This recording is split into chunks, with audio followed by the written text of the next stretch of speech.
ഇത് wire tracker എന്ന ഡിവൈസാണ്. നമുക്ക് നെറ്റ്വർക്കിങ്ങിൽ കേബിൾസ് ഇട്ടിട്ട് അത് നമുക്ക് ട്രാക്ക് ചെയ്യാൻ വേണ്ടി ഈ ഡിവൈസ് യൂസ് ചെയ്യാം. അതേപോലെ തന്നെ കേബിൾ ടെസ്റ്ററായിട്ട് നമുക്കിത് യൂസ് ചെയ്യാൻ പറ്റും. അപ്പോൾ ഇതിൽ RJ45 ജാക്കും RJ11 കണക്ട് ചെയ്യാം. ഓക്കെ, അപ്പോൾ ഇതൊന്ന് ട്രാൻസ്മിറ്റർ ഒന്ന് റിസീവറാണ്. ഇതാണ് ട്രാൻസ്മിറ്റ് ചെയ്യുന്നത്, ഇത് റിസീവറാണ്. ഓക്കെ, ഇതിപ്പോൾ ചെക്ക് ചെയ്യാൻ നമുക്ക് ഒരു UTP കേബിൾ എടുത്തിട്ടുണ്ട്. ഈ UTP കേബിൾ നമ്മളിതിലേക്ക് കണക്ഷൻ കൊടുക്കാം.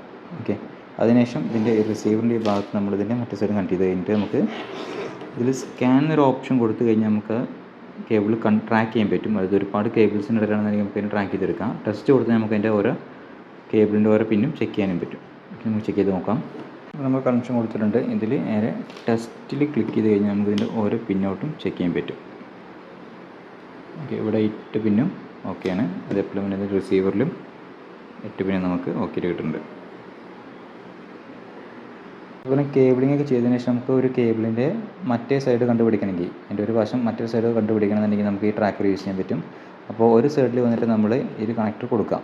ഇനി ഈ കേബിളിൻ്റെ ഓപ്പോസിറ്റ് സൈഡ് എവിടെ നിന്ന് കണ്ടുപിടിക്കണമെങ്കിൽ നമുക്ക് ഒരുപാട് കേബിൾസ് ഉണ്ടായിരിക്കുമല്ലോ, അതിൽ ഏതാണ് കണ്ടുപിടിക്കണമെങ്കിൽ നമുക്കിതിൽ നേരെ സ്കാനിലിടുക.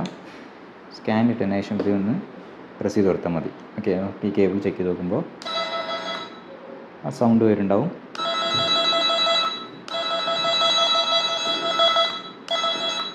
അപ്പോൾ ഈ കേബിളായിരിക്കും അതിന് മറ്റേ സൈഡിൽ നമുക്കൊന്ന് കണ്ടുപിടിക്കാൻ പറ്റും.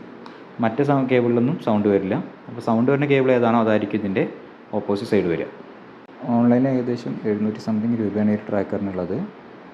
നമുക്ക് വളരെ യൂസ്ഫുൾ ആവുന്നൊരു ഡിവൈസാണിത്. കേബിൾ ചെക്ക് ചെയ്യാനും അപ്പോൾ ട്രാക്ക് ചെയ്യാനും നമുക്ക് ഈ ഡിവൈസ് ഉപയോഗിച്ചിട്ട് ചെയ്യാൻ പറ്റും.